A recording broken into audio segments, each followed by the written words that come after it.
aim to motivate and inspire viewers to enjoy the clothes they wear as an expression of their personality and their beliefs. This is the Slow Wardrobe. Come and have a look. Hello, welcome to episode 70 of the Slow Wardrobe podcast. My name is Linda and I'm your host. In this episode, I'll give you an update on my current knitting, a lovely new sample that I have knitted in soliloquy as opposed to the linen, which I already had. And then we follow on with the layer cake section where I introduce the avidly awaited new skirt into the collection. So let's start with the knitting.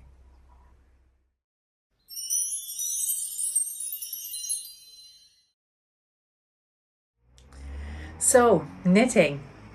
As you may have seen on Instagram, I'll show you a picture here. I've been wearing my new cardigan, my colorwork cardigan, the Judith cardigan by Jackie Bogg, with much pleasure in the past 2 weeks.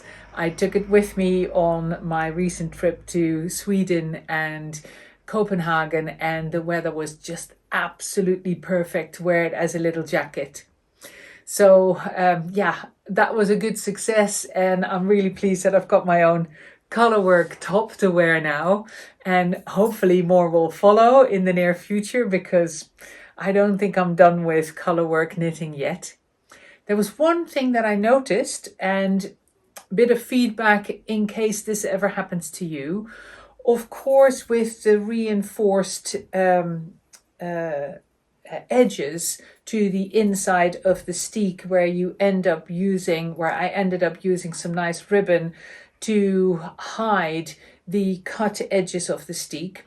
Just a choice. It's not necessary to do that. Of course, what something like that does is it takes away any stretch in the knitting there. And what I noticed when I was wearing my cardigan on my recent trip is that the back neck edge stretched out a little bit. That has a lot to do with the fact that I'm quite a loose knitter, and even though I went down a needle size for the neckband, there's still quite a lot of space in that stitching. So what I'm going to do to stop that from getting any worse is to use another piece of that ribbon and run it along the inside edge of the neck, measure out the width that I want that neck to be, that neck opening to be, just along the back edge, and then tack it down with the ribbon. I will show you that when I've done it, hopefully in the next episode. But of course that then stops the knitting from stretching any further. And it wasn't too bad, but I had a couple of instances where I had my hands full. I was pulling along a little carry-on case and carrying a bag. I had my cardigan open, it was windy, and because that neckband was a little bit wider, the front edge of my cardigan had the tendency to blow off one of my shoulders. And that wasn't happening earlier on in the week. It was purely because the whole thing had stretched a little bit. So easily sorted, easily solved. And just in case you haven't heard of that solution, I thought I'd share it with you now and then show it and show what the finished neckline looks like in the next episode. So before I dive into my current knitting, I thought I'd show you a new sample of my shawl design, small shawl design called Streperig. This is the sample that I already had, which is knitted in my 3-ply linen, which runs 600 meters per 100 grams, as does my soliloquy, merino silk and alpaca boo 3-ply yarn, the sock lace, which is also 600 meters per 100 grams. So they're virtually interchangeable. Now, as you can see, this is slightly more open. It looks slightly more open, the stitches, than this does. That is mainly because the linen, because of the way it's been plied, it has quite a stringy kind of texture and look to it. So it doesn't fill the stitches the way that a more poofy yarn, a more woolly yarn is.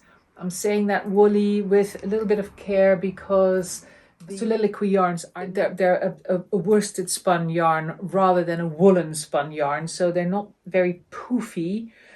Still, they're definitely more poofy and more fluffy than linen, of course.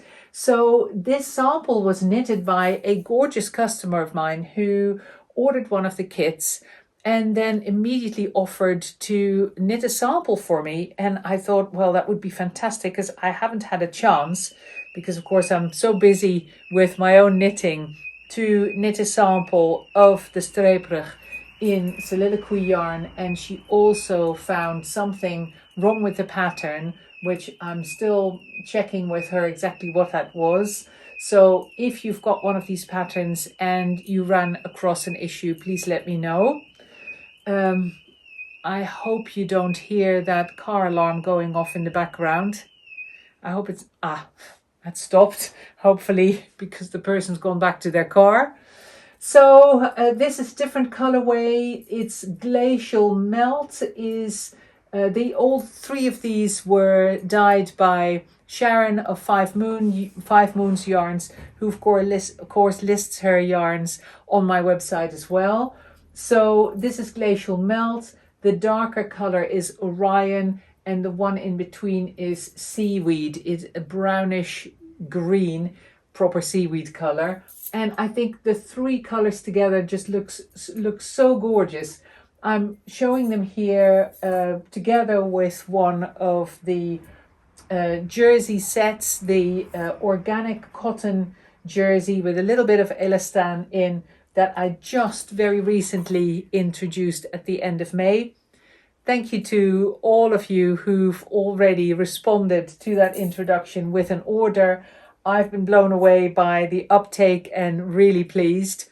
Having said that, lots of them were made, so I've got a fair amount of stock in most sizes and in most colors of the top. And the only size that I'm starting to run a little bit low in are the large regular length baggies in the slate color. Still, this is not a layer cake section. I just thought I'd mention it. And as you can see, the reason I'm mentioning it is that the slate color is such a great basic. It's such a great backdrop for different colors and different color work in your knitting. So that's enough about the jersey. Just in case you're wondering, the top underneath, because I've put two on top of each other, that's the chartreuse, and then with the slate on top. So my knitting. By the way, I'll have you know that anyone who knits a sample for me is compensated for that either in money or in yarn, however they prefer. So I'm not saying just, yes, thank you very much, and then taking a sample without proper compensation, just as an aside. Now, on to my own knitting. As some of you already know, I've been working on socks for my husband, but not making wonderful progress.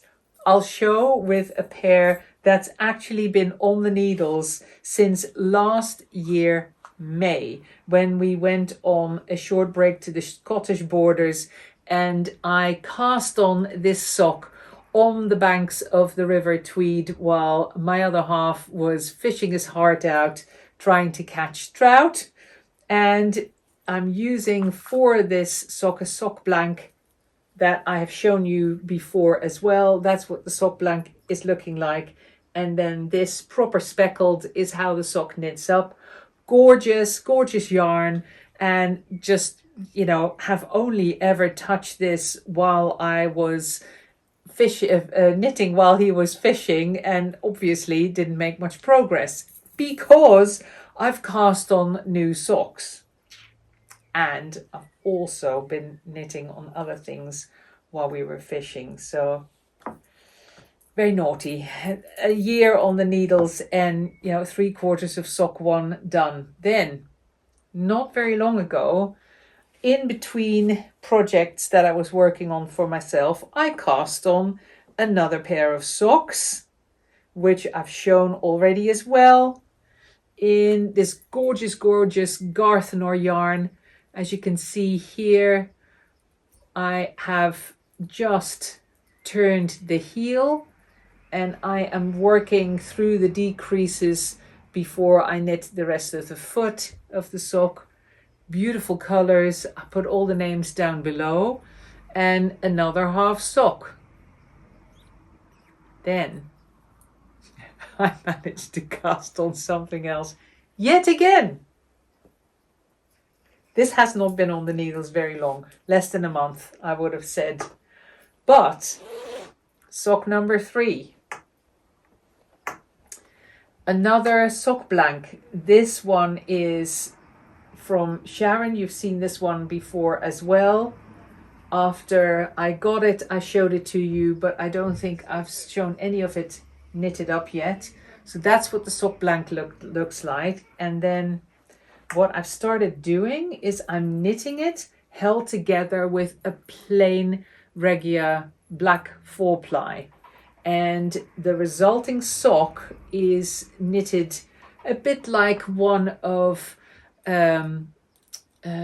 Estelle from Midwinter Yarns, one of her rag socks, where you end up ribbing the entire leg and then knitting a plain foot. The only difference being that I've continued the rib, 1 by 1 rib, on top of the foot of this sock, just to change it up a little bit and to make a nice and stretchy sock. So this is literally a thick sock knitted on 4mm needles for slobbing around at home in, for my husband, who has the tendency to wear my hand knitted socks, the ones that I make for him in 4-ply at home. And he only has 1 pair of rag socks from a kit from Estelle at Midwinter Yarns.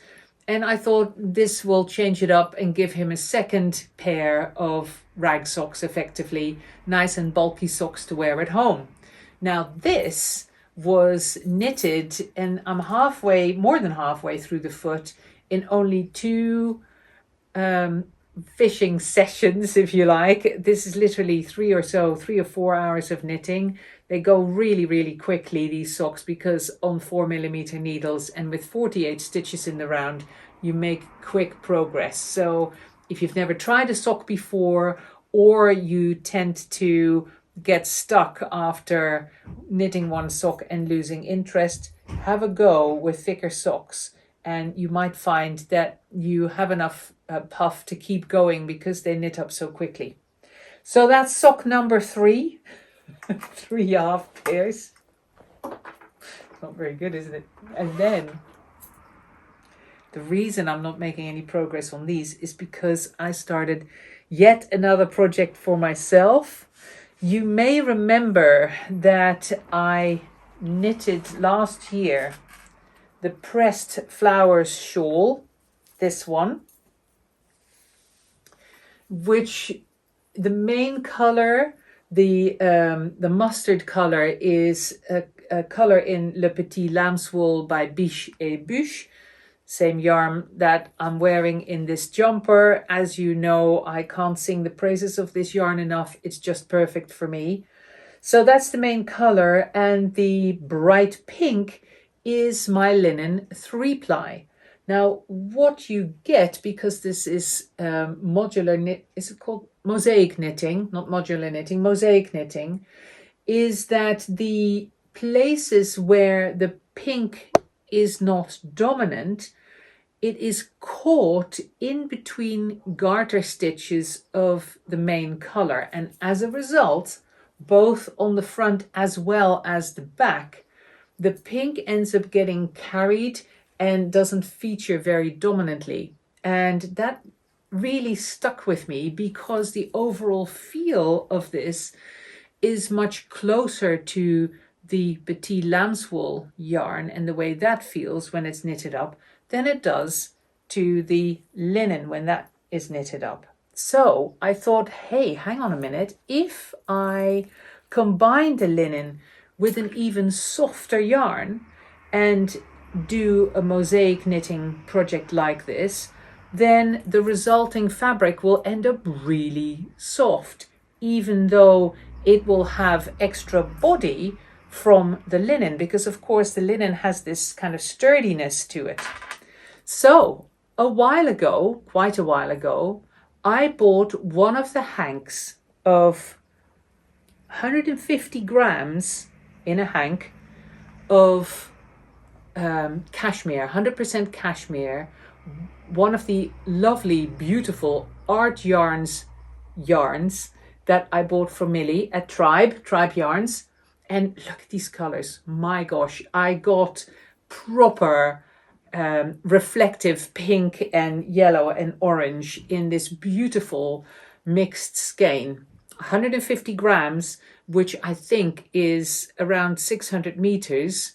It's a 4-ply yarn, and it consists of 2 fine plies that are both single plies, and that kind of held together. They're not really twisted together, they're kind of held together. And that's how it's been dyed and wound up.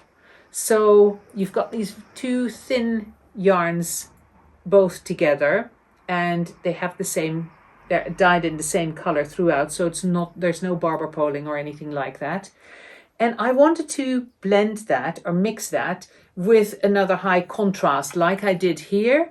I wanted to go for contrast again. And I thought, well, depending on what kind of color I choose, I can calm down the very bright neon colors in here.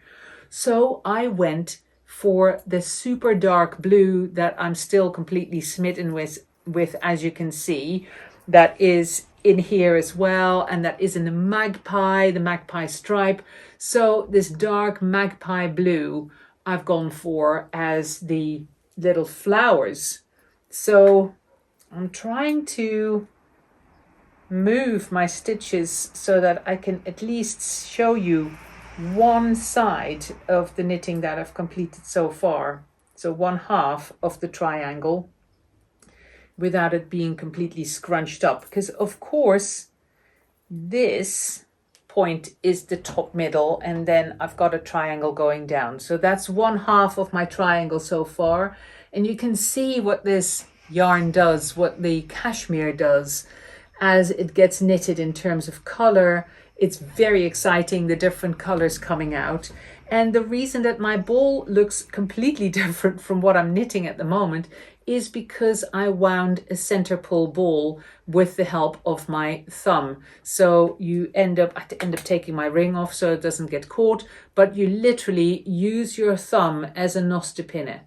I will be able to show you that. Let me know if you're interested to see that. I'm sure you can probably find examples of it on YouTube, but if not, let me know. Happy to show how it goes in the next episode. Just leave a comment below.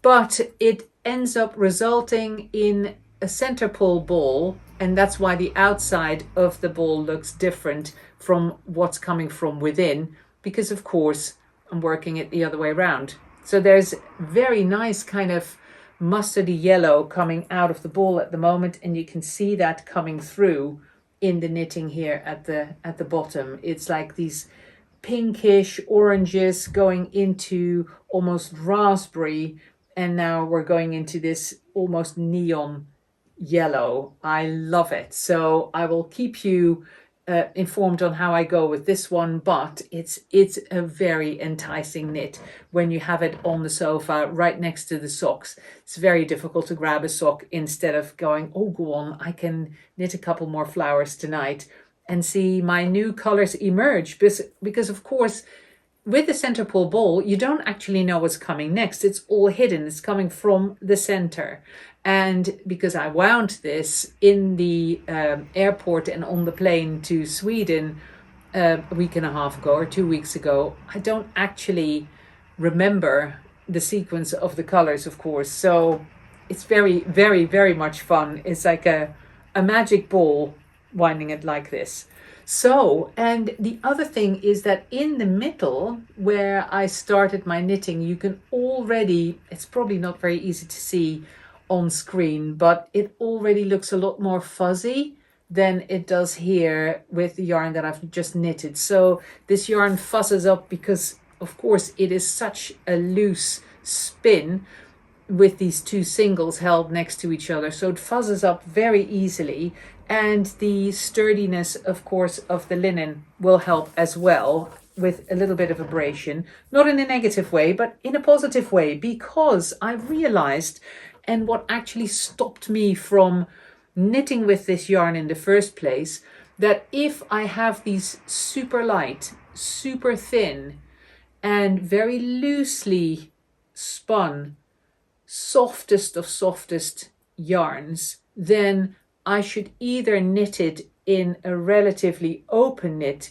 and get this kind of very wafty and ethereal weighing nothing kind of project that I end up, creating as much yardage or in terms of finished fabric as I can, or I use it together with something that gives it more structure, because a yarn like this will not be very structured. It'll be very floppy. It will be very, very, very soft. But also, because there's not much twist in the ends and no twist in the finished yarn, it doesn't have any body. It doesn't hold itself up the way that a yarn like this and what I'm wearing does. This has body to it. This would just kind of collapse if I would knit something similar. Of course you get a fabric, but it would behave very differently.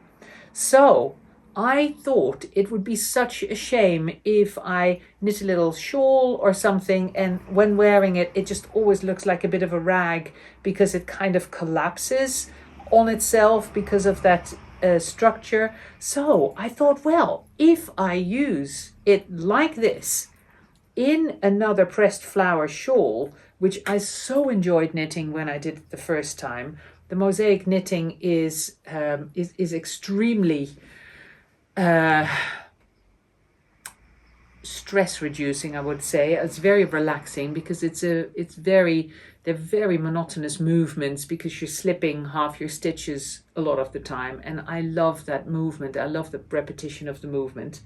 That's just me. Might drive you to distraction, but I absolutely love it. So I was keen to do another one, and with that whole story that I just gave you about how the linen ends up getting locked in between the strands of the cashmere, I thought I'll end up with a shawl that has the body of the linen, but it has most of the feel of the cashmere, and I really liked that idea. So that's what I'm working on. And I'll keep you posted on it, keep you posted on the progress. So that's been it really for my knitting over the last couple of weeks.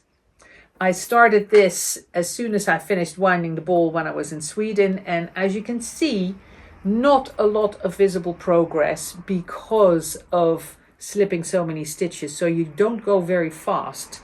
It's you really have to take your time knitting something like this, which I don't mind at all. I really enjoy it. It's just that, of course, as a result, the socks don't get much look in at the moment. But I'll do them eventually. Probably first those house socks, because he's been eyeing those up already. He's really waiting for those. And to be honest, I should be able to finish those this weekend because they go so quickly. Speaking of going quickly, let's quickly move on to the layer cake section of this episode, where I will introduce, with lots of pride and lots of glee, the new layer cake skirt.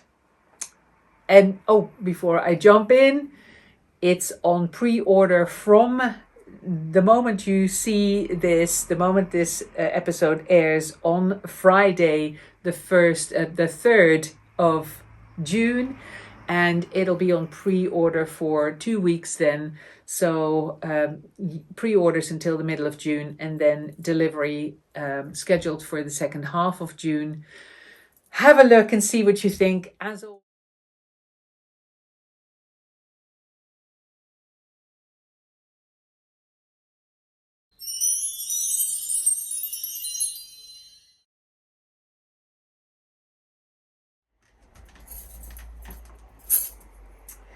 here it is.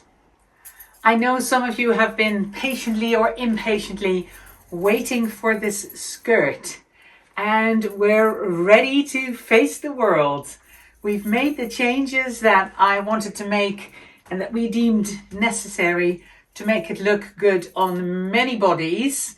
They're going to be all the same length, but in the typical 4 different sizes.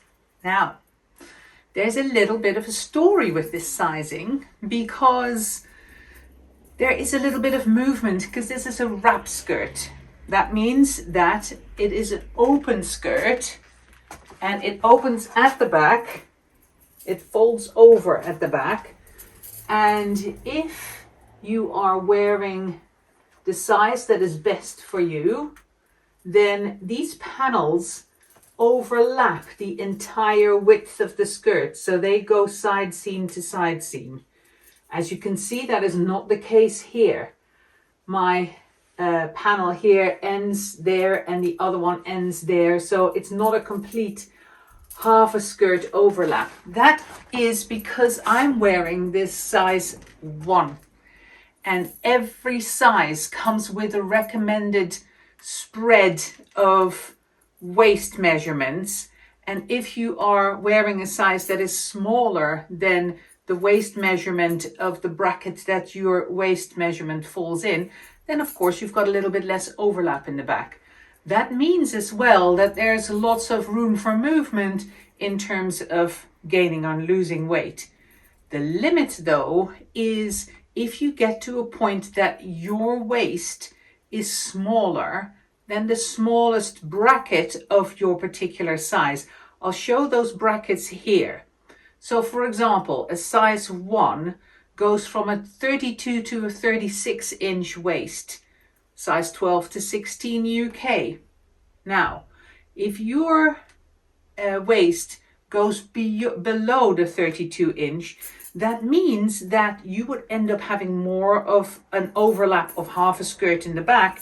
And that means that when you pull this side, this strap through the hole in the side, that the panel that strap is attached to would end up hitting that hole because it would want to go below the middle mark. So as long as your waist measurement doesn't go below the smallest waist measurement of the bracket of your size, then you're fine. All that happens at the other end is that you get a little bit less overlap between the 2 panels. So in the case of the size 1, I'm using the size 1 example because that's what I'm wearing. A waist measurement of 80 to 90 centimeters, 32 to 36 inches is the recommended spread for that size. My waist measurement though actually falls in the next bracket. The next waist bracket is 36 inches and up, 90 centimeters and up. And my waist measurement is actually 95. I've got a 30-inch waist at the moment. And as you can see, I'm wearing the skirt high-waisted. I've got the lowest point of that waistband close to my natural waist, just above.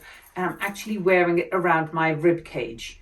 And in terms of my shape, and the way my body expands in the different parts that it does, wearing it high-waisted actually looks best.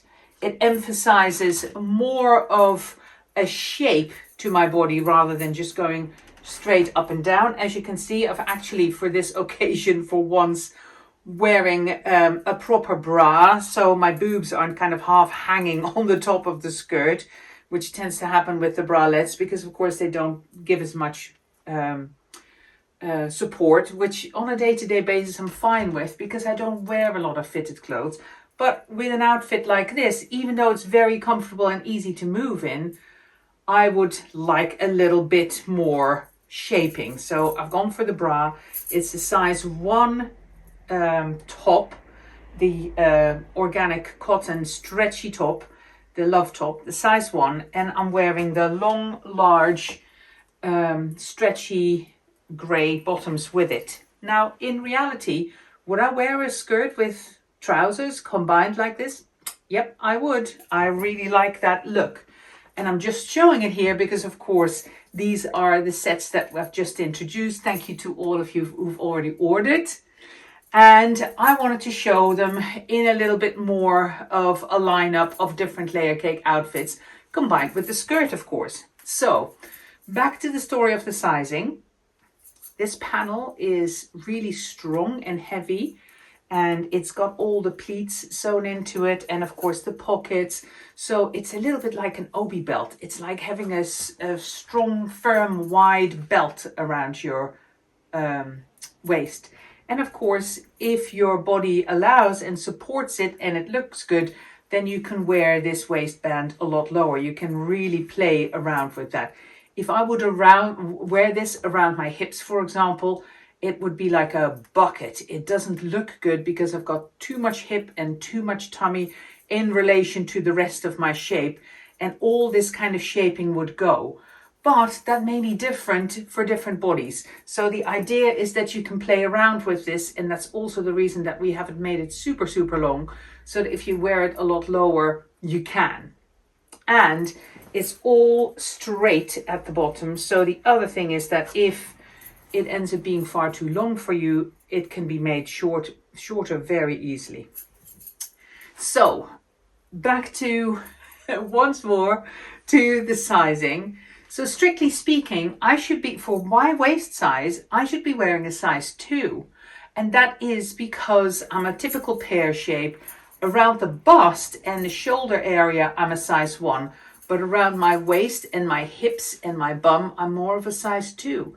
And in the case of layer cake, I can get away with wearing a size 1 because of that, the bust measurement being the most critical measurement, and then everything flowing from there. But in this case, if we go back to a proper waist measurement, I'm actually a layer cake size 2. So the reason I'm wearing a size 1 is because that's the only sample we've got so far. Of course, we'll be making the other sizes as well, but that'll be part of the production run, because this is going to be a pre-order in a number of different colors. I will show you all the colors here with their names, but you'll be able to see it on the website as well.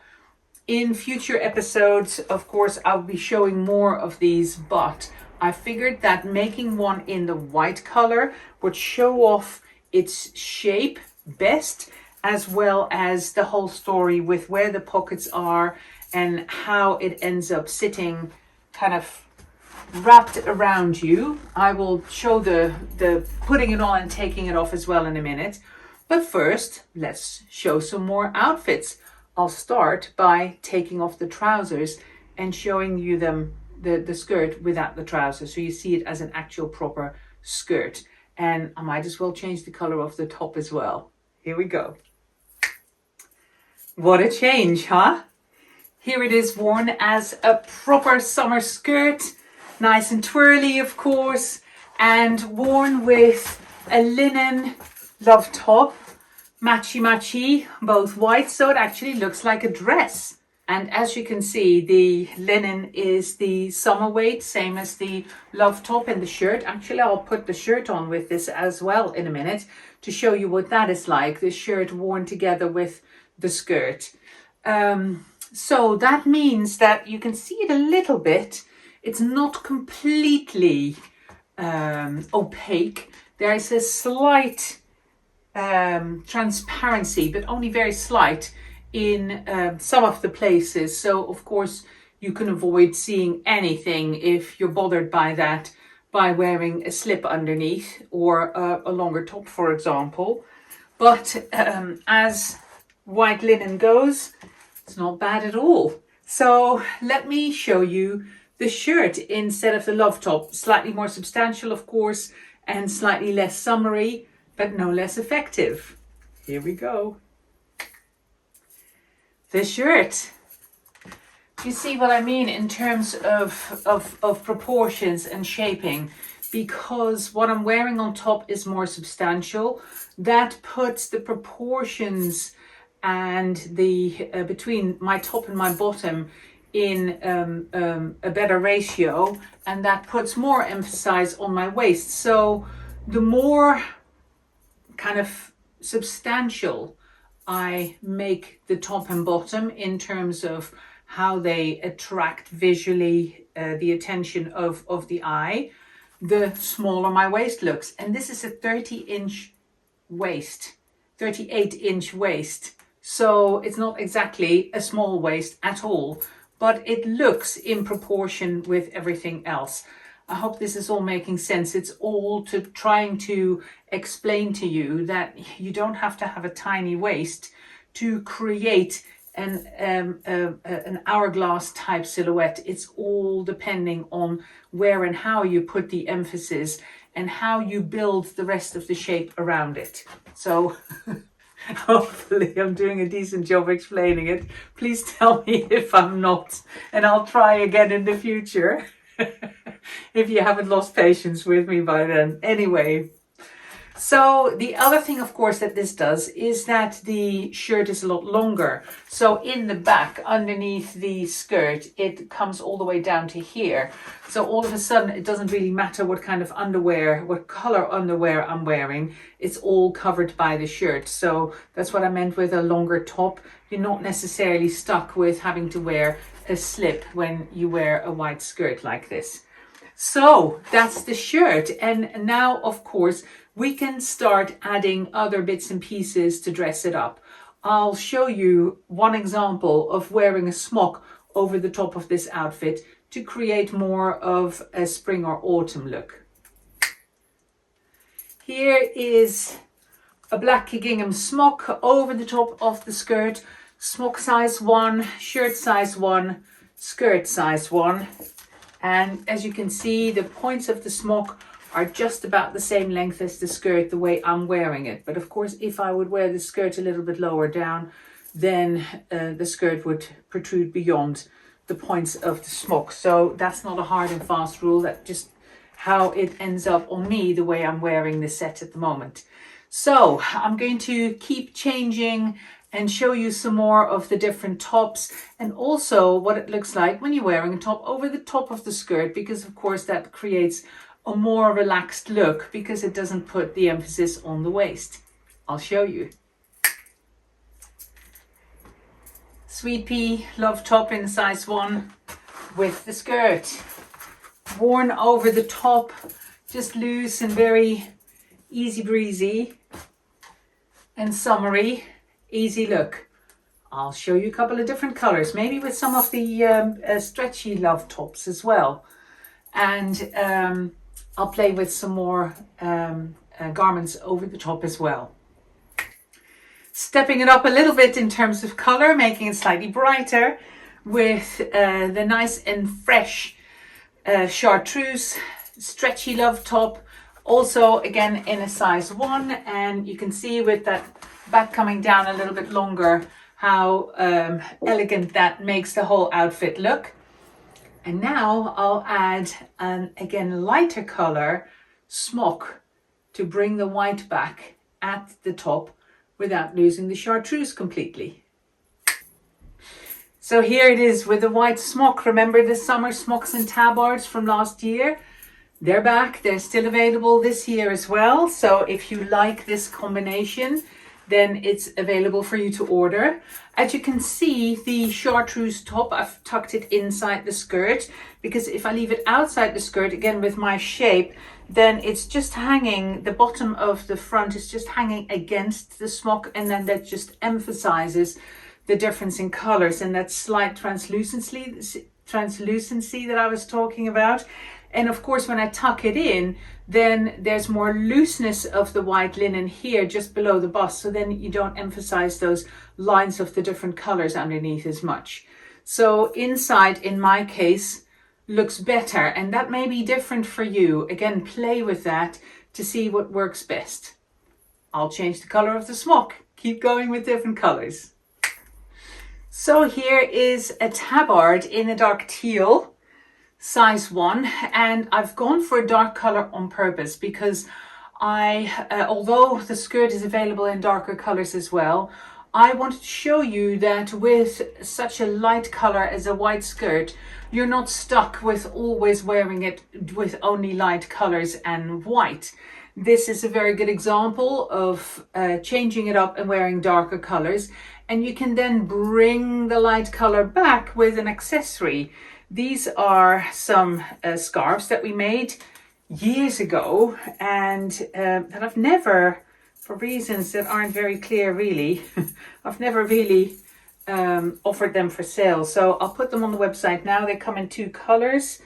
The background is a white cotton, and then with little roses, and there's a blue version and a red version as well. I'll show a picture of the red version, but this is a very good example of where you can just use an accessory to bring that white back, and that ties the whole outfit together. It's got some green in here, of course, that links with the chartreuse and the blue, so it ends up bringing that white back, and it doesn't just isolate it at the bottom of the outfit. And this could have been a much thinner scarf or a necklace, for example, with white in it. So it's just to show you, like I said, you're not stuck with wearing just white with white if you go for a white skirt. I will take that one step further by wearing a much heavier dress over the top of the skirt and show you what that looks like before signing off for this week.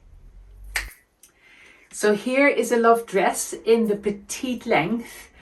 And doesn't the skirt emphasize the balloon shape of the dress in a lovely way? I really like that. And then you get the flippiness of the skirt underneath. I've brought the white back again with that little scarf, but of course I could do the same thing, for example, with the white shirt. I'll show you.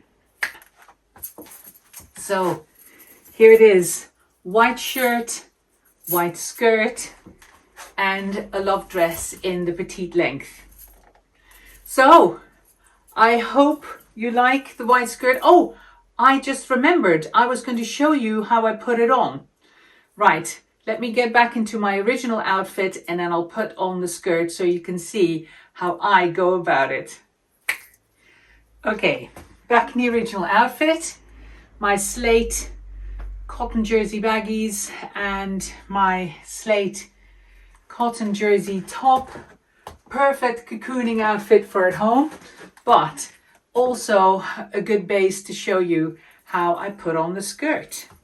So interesting, I'm not doing this in front of the mirror because I've been doing it in front of the mirror, but I'm taking the panel, the front panel, from side seam to side seam, and I place that under the bust in front of me and hold it in place. Then I will find the strap on the opposite side.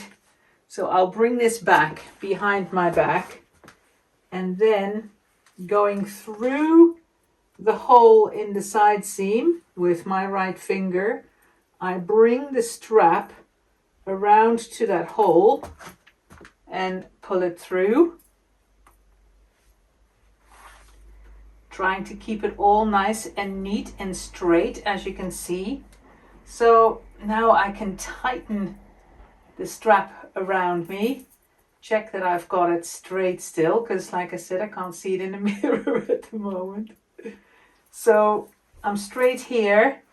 Now I bring the other panel behind my back, holding this strap with my right hand, and go across, lining up the top as I go. And now I can bring both straps round to the front. I hope that worked. It worked the way I could feel it, but if I felt it correctly, I don't know.